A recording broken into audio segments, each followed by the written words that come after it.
friends. I'm Beth McMullen, And I'm Lisa Schmid. and we're the co hosts of Writers with Wrinkles. This is season 5, episode 25. And today we are here to talk about AI because we're sure you guys haven't gotten enough of it. It's AI. That's actually true. That's what we should call it from now on. That's so true. Oh my God. It's like instant headache. But honestly, we were just talking before we started recording about how we haven't done a Beth and Lisa episode in a long time, but it's mostly because we've had really good guests and we've had a lot of really good guests. Yeah. We had to just put ourselves in the back seat for a while. We must have a really good booker. We do. We have a really good booker. And let me tell you guys, she's hot. I actually am hot right now. I just right before we came I'm on, I'm like, always I gotta hot. turn the air conditioning on. I put the air conditioning on before we started recording because I'm literally just dripping sweat from my workout. So I'm just having a moment. It's Sunday though. It So is Sunday. this is an unusual day for us to record, but we've been wanting to do this episode for a long time.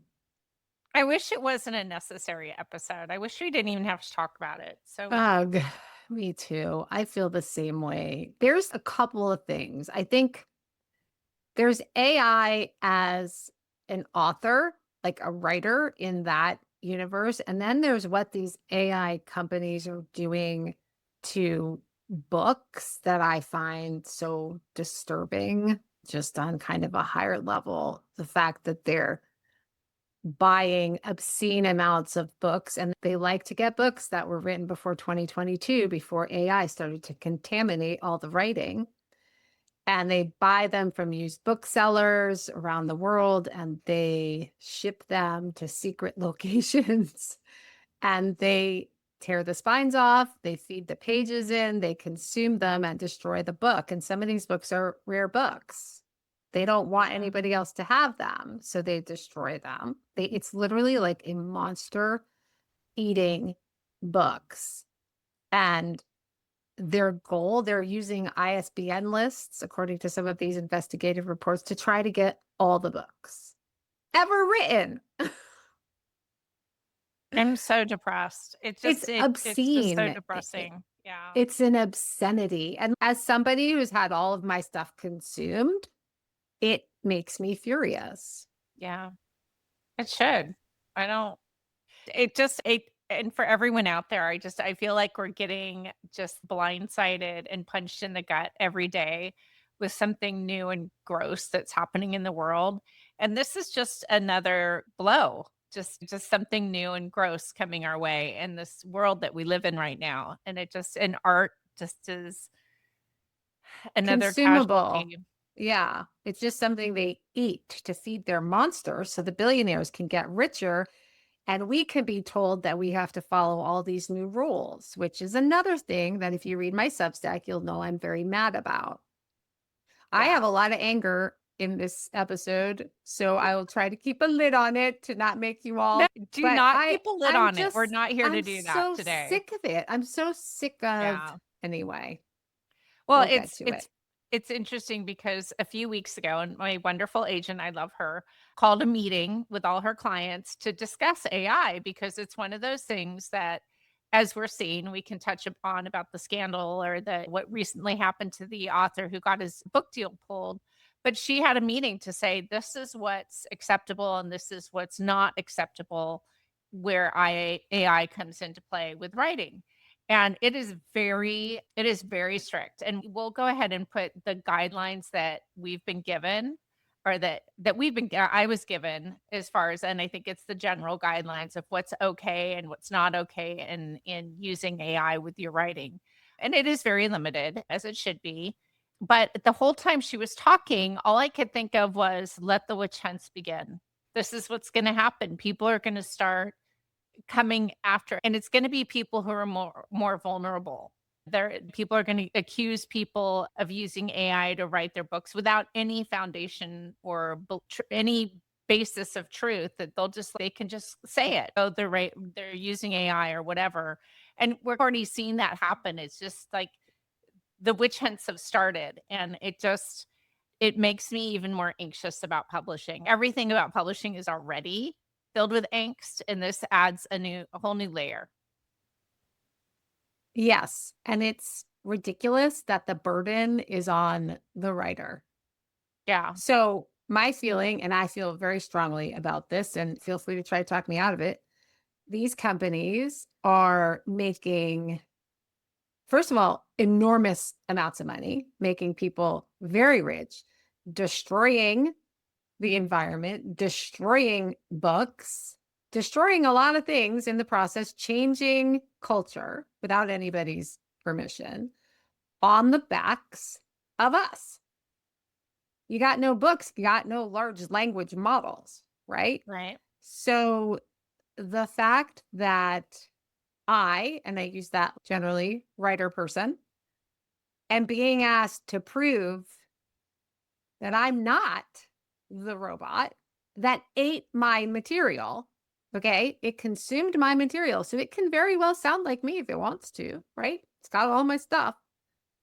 You're asking me to prove in a labor intensive way that I'm not the robot. No, I'm not doing it. I refuse to do it. The burden is in the wrong place. It should not be on us. And I tell you that it will be the market, because this is the United States and we live and die by our capitalism, no matter who we hurt. Look at AI if you want an example. If the market will bear books written by AI, and we know that it does and will, then everybody will fall into line. And this prove yourself not to be AI, run through all of these, jump through all of these hoops to prove that you're not AI, it's all going to go away. If the market rejects AI books, doesn't like them, nobody's buying them, then it will become a non issue. But I think it's to tell me that I have to now write in a different way to prove to you, being this vague, nebulous you, that I wrote it and AI didn't write it. No, my answer is no. Don't publish me. I don't care anymore. I'm sorry, I'm not jumping through these hoops because the burden shouldn't be on me. And you brought up a good point in your Substack was that, okay, they've created this machine that makes us have to prove it. We're supposed to keep all these notes and document that. Document, oh my God, I can barely string a sentence together, like worrying about what I'm going to write next. And you want me to effing document it? The thing that you had pointed out that's so ridiculous is that so they've created this machine that has stolen all our work and is now people are using it or whatever, getting accused of using it. But then they've created this other machine that is accusing us of using AI, that they're making money. And then so the burden of proof is on us instead of just saying, you know what? Why did you create this machine to begin with? Do you know what I Exactly. mean? It just, oh my God. Well, and you've got the machine on the one side that you're accusing me of using to write all my stuff. You've got the machine on the other side that's going to check my stuff and then tell me that the machine on the other side of me wrote it. And somehow I'm supposed to negotiate between these two. Yeah. It is wildly unfair, honestly. And I feel like, so the reason I had been thinking about AI.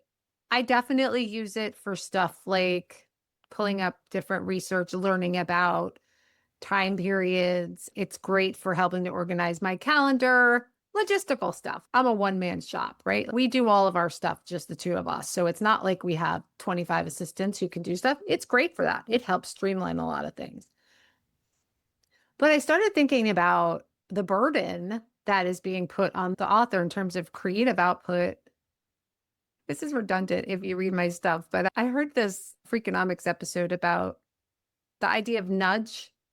This was like a behavioral economics theory from the 90s and actually the 2000s, not the 90s, the 2000s, because President Obama really liked it. He thought it was brilliant. And it seemed brilliant. It's to make making the right choice easier for the person who's making the choice. For instance, instead of having you opt into a 401k, you are forced to opt out of it. So you're already in it.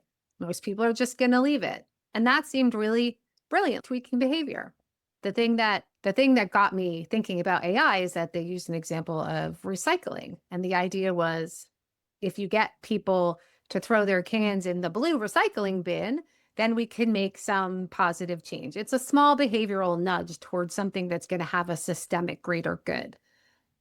But the truth is that I, as a person with my can, cannot solve the problem of plastic suddenly being ubiquitous in our blood, in babies being born, in fish, in everything. Plastic is everywhere.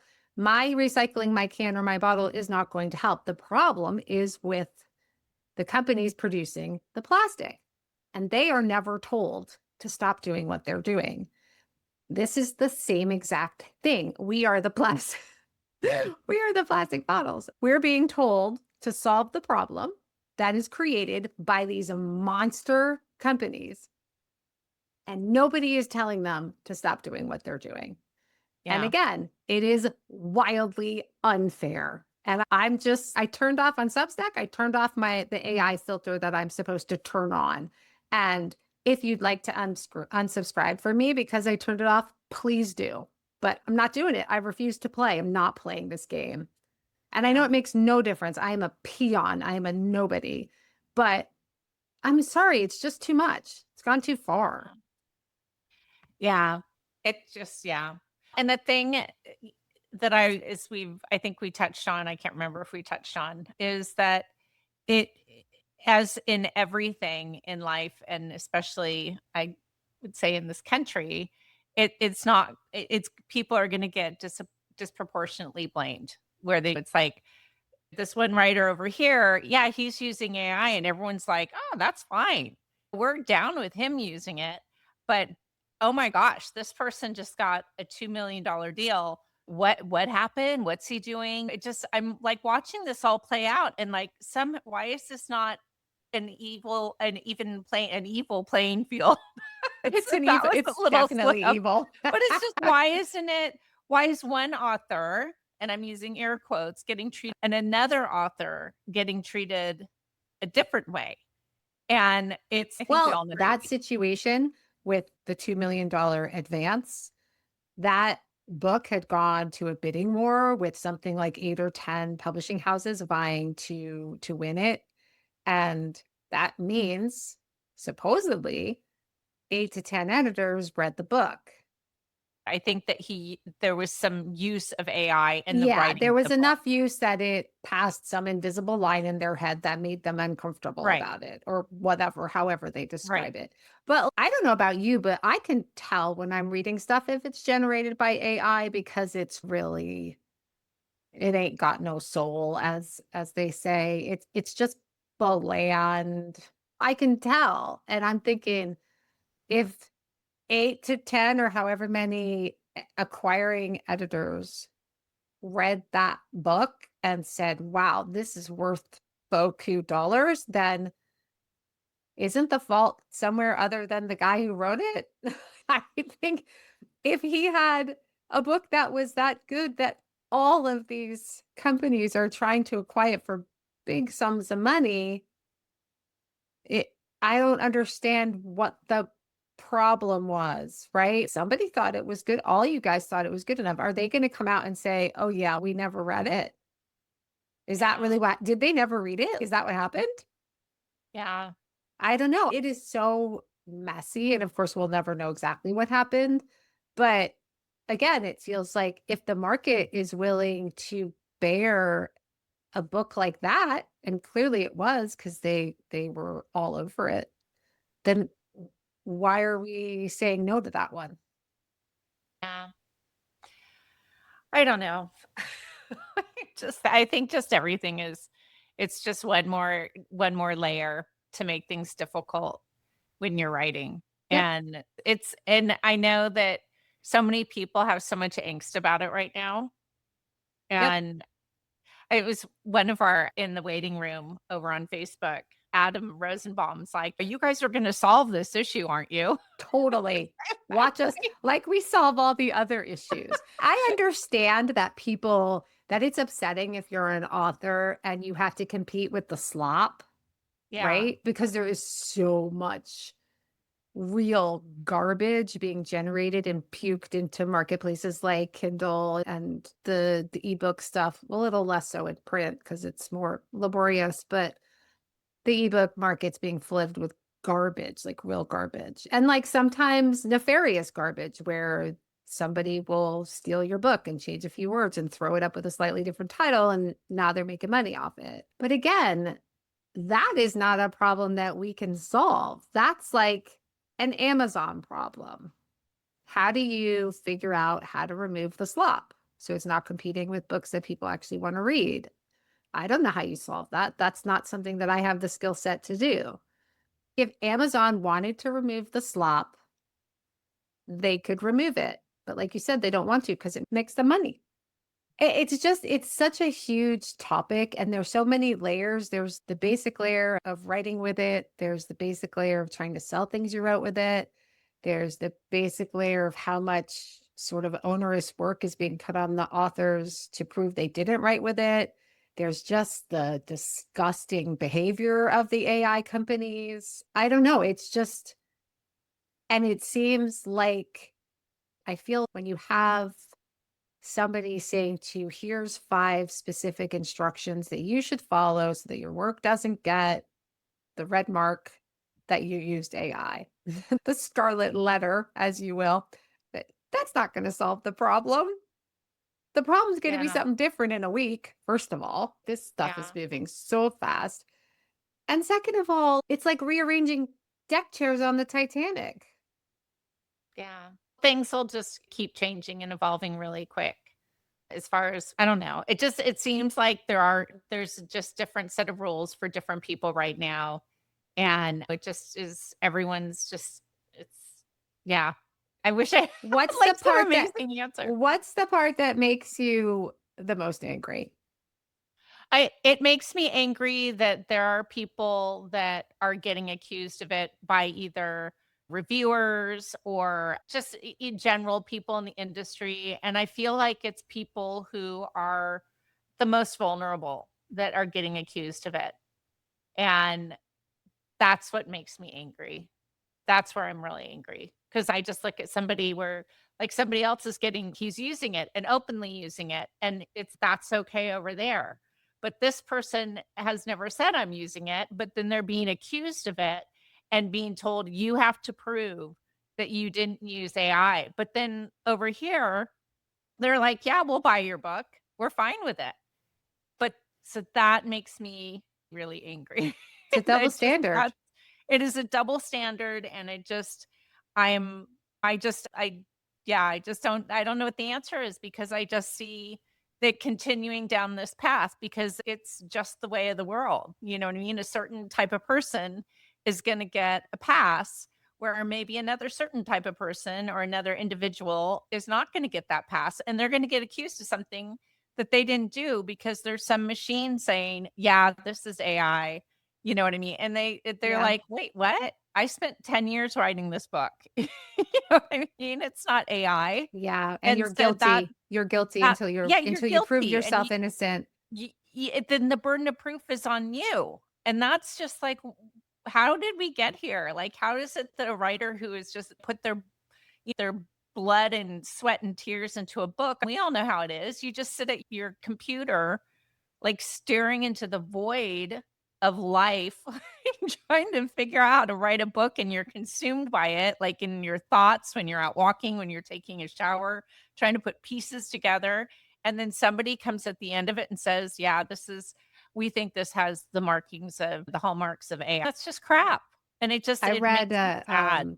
a really interesting Substack. It's this guy, and he's an engineer, and he writes about sort of technical subjects. And he said that he worked for 15 years to get his writing to be this very particular style that happens to be the same style that AI likes to mimic.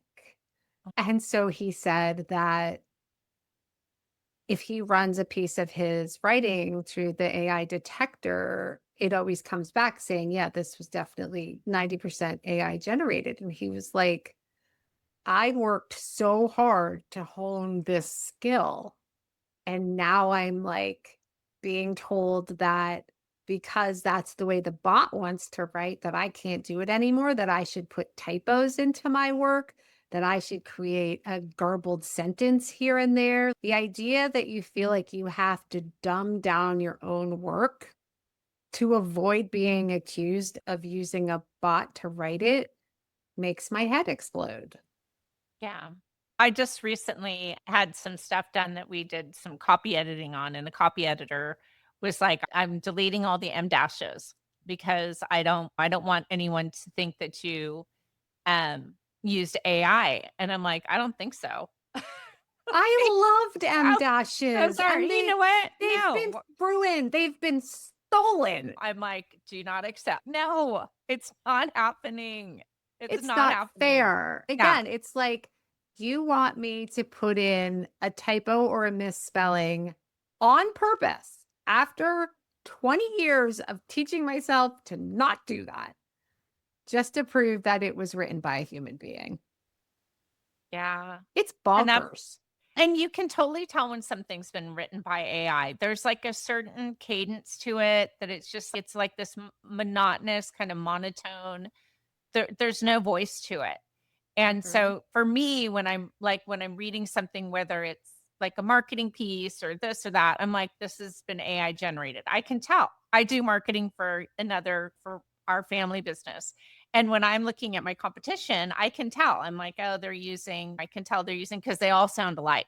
Do you know what I mean? And Yes. so it's something that's really obvious, but it's when I read somebody's work, I feel their voice. You can feel their voice. But one of the things in there, I was hearing somebody was like, "Oh, you have to keep copies of each draft that you do." Okay, I'm not somebody that does that. I don't have 10 drafts of a book. I just have one document that I'm continuously tweaking and writing and editing, and I've never done that. When people talk about having several drafts, like different copies, I'm like, "What?" And it's just yeah, it's infuriating. And it's one of those things it makes me sad. It's just, oh. And especially, like, the industry has changed so much just since I've been in it. I've only been in it 10 years. And 10 years ago, that seems like 10 lifetimes ago. It has changed. Publishing has changed so much in 10 years. So Mhm. much. And Yeah. I just look at it like this is just another thing that's added on to it, making things so much harder for new writers to get in the door and find their way into an agent. Somebody who's actually, yeah, I bet there's a bunch of AI slop hitting agents' doors. And so they have to now weed through that crap where the real writers are like, hey, I'm trying to wiggle in here and look at me over here. I've actually spent 10 years writing a book. Here it is. But they have to get wade through this minutia to get to these people, the real Yeah. writers. And so it's just another layer of making things hard on writers. And we allow these things to come to market with no conversation about the consequences. It's Yeah. just the American way, right? Just, all right, boy, that's a bummer. Oh, let's keep doing it. It's when you learn that the children of these social media moguls who have made, again, billions of dollars on the backs of 12-year-olds, they don't allow their kids to use the product, right? Like, they unleashed something that is by and large bad for society. There's no consequences for them. They protect their own kids, where the regular old middle class kid is screwed because it's everywhere. It's in their face constantly. It's like an addiction. You know what I feel like? And this is like something I was on a walk today and I just like there's like everything that I feel like in this country, on movie sets, like in the old Western movie sets, they had just the facade of the building and there's nothing behind it. I feel like that's what we've become.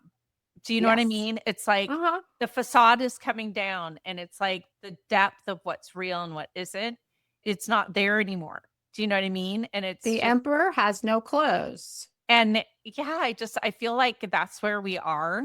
And It just is it just makes It's me not a good sad. feeling. It's not a good feeling. And I know that a lot of times new technologies, like I was in Silicon Valley in the early 2000s for the first, the internet's going to solve all of our problems meltdown.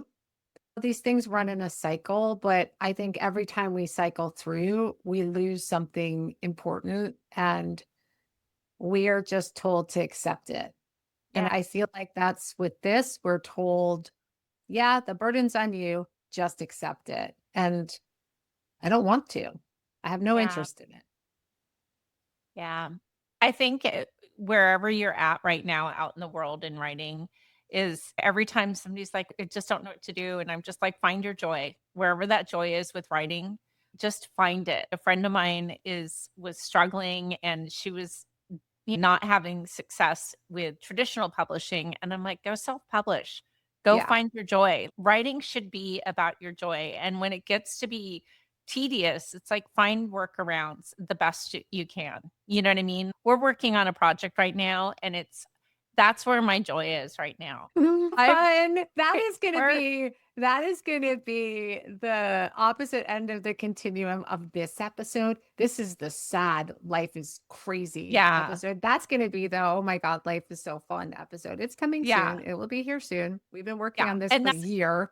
that's the thing, it's when we're able to share what we're doing, you'll be able to understand. Beth and I have been having a crisis of faith Yeah, for the last few seriously. years, and so we just found a way that we found our joy again through a project, and whatever that project looks like or whatever you can do to find something that you're like, "This is how I'm gonna make my way and find my joy with writing again."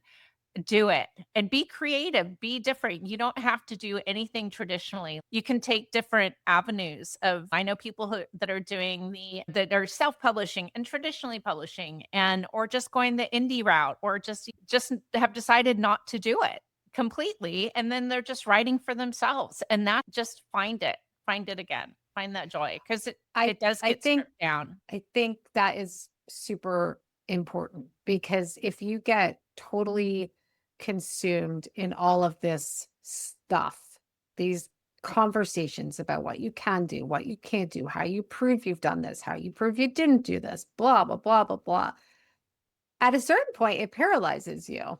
Yeah. You can't do anything because you're Yeah. afraid and you can't write creatively or really do anything productive from a place of fear.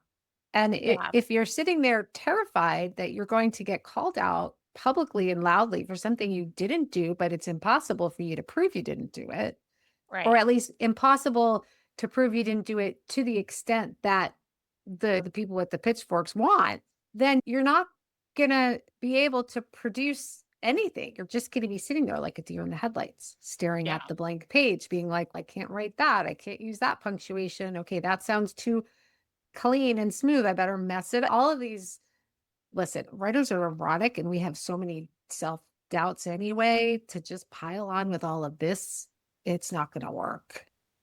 Yeah. Yeah. I'm like, I just want to not be burdened because the burden, it makes it not fun. Yeah. And you're right, you know what? I love your whole attitude. It's like about if you don't wanna buy my book because you're gonna accuse me of it being AI, like, it's just Vote, vote with your dollars. and I think if you are doing the self-publishing, the indie publishing, do really spend some time investigating how Amazon works and how the different platforms work. If you wanna get your book seen, and it's just I know it's just everyone wants to just put it together and put it up there and, "Oh, then I'll go out and promote it." There are definitely tips and tricks you need to know about with Amazon and these platforms to make sure that you're putting in the right metadata and tags and just go do your homework before you publish in that Yeah, area. again, it's another burden that's being put on you by Right, the because AI there's so much slop that's AI out slop, there. which is Discovery is a frustrating. big issue. They're really muddying the waters in terms of being able to discover new books. It's just all this garbage. I find it really interesting that these AI companies are really trying to get their hands on books written pre 2022 too, because the robot that they created writes like shit, right? That's acknowledged. It produces, they call it slop. I don't really know what the point is behind that, but wouldn't that give you pause? You're creating a product that you know is garbage. And yet you continue to force it out there to make it available in the same way so that people are continuing to create this garbage. I Yeah. mean, it just gives you a little insight into the character of the folks who are running these companies. They could not care less. They No, don't care. we don't. That's a whole nother topic. I know. It's That's like the thing. Like when we were starting to talk about this, I was like, okay, which part are we talking about? Because there's 1,000 episodes that could be, and I'm sure we'll come back to it, but this was like the brain dump. it just this is a weird analogy, but with all these food recalls, it's yeah, I feel like I'm out foraging for food right now. You I are. go to the farmer's market every Saturday and I buy my produce for the week, and, like, I know all the farmers and all the people now. I'm like, "See you next week." I don't even step foot in the produce section of my grocery store anymore. And now there's this whole meat thing, and it's so I shop at my local butchers now, and so I went in today and we were talking about it, and I'm like, "How are we gonna know, like, where things are sourced?" Blah, blah, blah. So I'm out foraging for food, and if I see something, I'm like, "Has this been recalled? Is this on some list now?" Literally, that's where we're at right now. And that it's the same thing with AI. It's like you have to forage for books and make sure that you are not getting something that should have been recalled or that is trash for your Yeah, system. And so but that's where we are right now. Everything is totally. like, we have to go in this country, forge for things and make sure, is this good? Is this bad? Is this, and it's all because people up here are making a Don't buck care. and they don't care. Oh And yeah, you're it's stealing the just, money, right? You're ripping off the yeah. country. And there's this idea that if we fire everybody at the FDA, it's not going to make any difference. Holy cow, look at that. It does. Products, the amount of contaminated products that we've seen just this summer is It's insane insane. compared to previous summers because nobody's watching. Well, and the thing it's like I'm the person in my friend group, people are texting me going, "Is there something I should look for today?" And I'm like, alfalfa sprouts." Like, don't Alfalfa is and always one that's contained. I Like, know. just I don't was eat saying it. my Don't friend, eat it. I'm like, "Oh, and there's eye drops," and she's, "Oh my god," and I'm talking to her and she's running to her cabinet. Like, every day there's something. We are forced to be on high alert constantly, and Yeah. it's just wearing on us. Just sitting here today like, "Oh my god." No, it's so true. And there's this idea that just because you say it's not going to make a difference if we fire everybody from the FDA, that doesn't make it true. The consequences still occur. So you can tell big lies, but what happens behind them is still going to happen. The truth is what it is. And if you pretend it's not there, it's still going to be there. Yeah. So, anyway, we've strayed a little bit from AI, but it's all part and parcel. It's all part of that sense of, wow, this is going wildly off the rails. Okay, so speaking of AI, I actually have a fun story to tell, and you and I were All right. talking about it before, and I'm like, Let's end on a fun note. "Did I talk about this?" I know I shared it in the waiting room. As authors, we get AI generated emails all day long. We're staying in the AI theme here. Of you're invited to a book club or a conference or an editor at Simon and Schuster wants to buy your book. I read we get every day. I get probably at least two. It's just constant.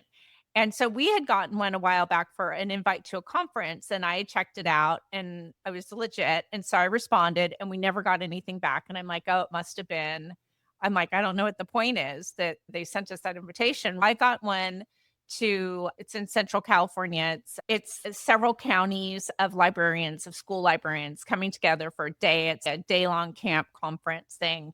And I was invited to sit on the panel, on a middle grade panel, and then do a signing and to spend the day with like all these librarians. And I'm like, oh, okay. Well, I'm Sure, sure I'll buddy. You're yeah, going to I'm try like, to sell okay, me a bridge I'll do next? that. And so I'm like, whatever. But I'm like, just in case, because I looked it up and I'm like, okay, it looks legit, but I doubt it. So I just was like, yeah, I'd love to do it. Give me the details, whatever. I wasn't even like, I didn't even send back a glowing email. I was just like, blah, blah, blah, whatever. Whatever, buddy. Yeah, this is just a lie. And then months go by and I didn't hear anything and I forgot all about it. And all of a sudden I got an email saying, okay, we're so excited. The conference is just a couple months away and here's the schedule. And I'm like, huh. Now I'm like, okay, now they're really getting elaborate because there's Yeah. no way this is happening. And so I was like, "You know what? There's a phone number. I'm gonna pick up and call the guy." So he picks up and I'm like, "Hey, this is Lisa Schmidt." And he's like, "Hey, how's it going?" I'm like, "Yeah, I got your email and I'm just Prove wondering." you're real. I'm like, "Is this a scam?" And he's like, "What?" I'm just like, I get these emails all day long and Yeah. I'm gonna kind of need a proof of life kind of thing.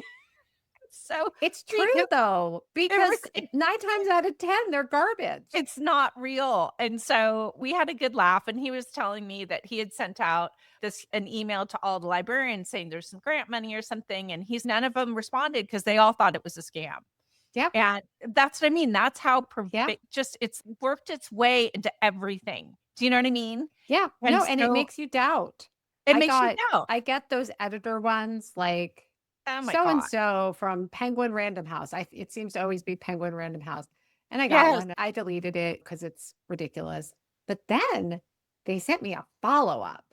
I Oh, was like, yeah. oh, they're taking it up another level. Because usually when I delete the original one, maybe I mark it as spam and it doesn't come again. But I was like, wow, they must really think I'm a sucker, me and everybody Yeah. else. But But yeah, but it's true. You're put in a position now where you have to really, I think proof of life is a good way to think about it. Hey, can you prove to me that you're real? Because yes. in a lot of situations, it's just not the case. Okay, and this is how paranoid I was. I was just like, "You know what?" And I'm looking at the other authors who are in the email, and I'm like, "I'm just gonna message them because I know a couple of them and be like, "Hey, yeah, I'm gonna see you at the conference, right?" And they're like, "Yeah." Da da. I'm like, "Okay, I think it's real then."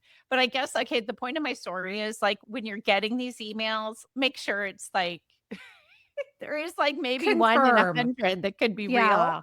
and it was Yeah. 1 in 100 that was real, and now I'm, like, so excited because 'cause I'm going and I get to spend a day with 200 librarians, and I'll be geeking out for a whole No, day. it'll be I'm so good. hyped. And they're like, it's real people. I think it's much harder for people to do that now, though, right? It's harder for them to organize these things because Yeah. people are just automatically deleting the stuff as spam. Yes. No, So, yeah, they well, are, it's and that's hard. That makes it I hard.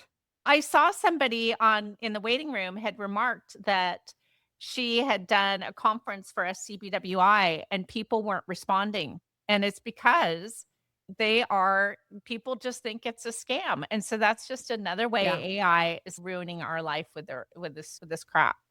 Yeah. And when you get them literally every day, like I get them every day, you don't even look at them anymore. It's almost like it's better if somebody reaches out to you a different way, like some other means, because your email, you're just like, you don't even see it. You're like, delete, garbage, spam, blah, blah, blah, trash. Yeah, it's Yeah. definitely harder. The other thing Okay. I What? want I One do more want to add thing. one more thing. One more Is thing. and I know it's just a little side note. If you do get invited to something like this, like a book fest or whatever, do not be afraid to reach out to your publisher and ask for stuff. I think a lot of people are always leery. All they could do is say no. Both of them have said no to my options. So I'm like, what else can they say no to? So I reached out. I'm like, you already said no to the biggest thing. I'm just going to ask for this. And so So give me some stuff. I'm like, I emailed both of them and I was like, "Hey, I'm joining this thing. Can I get some kind of handouts or whatever?" And both of them said yes. Both of them have sent me bookmarks and they're providing door prizes. They're doing all the stuff. So it's if you're thinking, "Oh, I have to produce my own materials," before you do that, reach out to your publisher because all they can do is say no. Yeah. Yes, exactly. And then you're exactly where you were. So you might as well Right. just take the risk. Don't be afraid of them. They want you to succeed. They only succeed if you succeed. Anyway, Lisa's giving me a face. That too is another conversation. Thanks for coming to our TED Talk. Oh my god. I'm sorry, you guys. This was such a like No, a this was like this had to happen. There's just so much. So let us know what you think. We'd love to hear your opinions about AI. Is it making you angry? Do you feel resigned? Are you like changing your behavior? Are you refusing to change your behavior? What are you doing in response to all of this chaos? Who do we have on deck? We have Susan Marston Marston. coming up next. She is an editorial director of Albatross Books, which is a very large European publisher that's expanding into the US. So we are looking forward to talking to her about what they are up to. I think that will be very interesting, a peek behind the curtain sort of conversation. So make sure you join us for that. And until next time, happy reading, writing, and listening. Bye, Lisa. Bye, Beth. Bye, guys.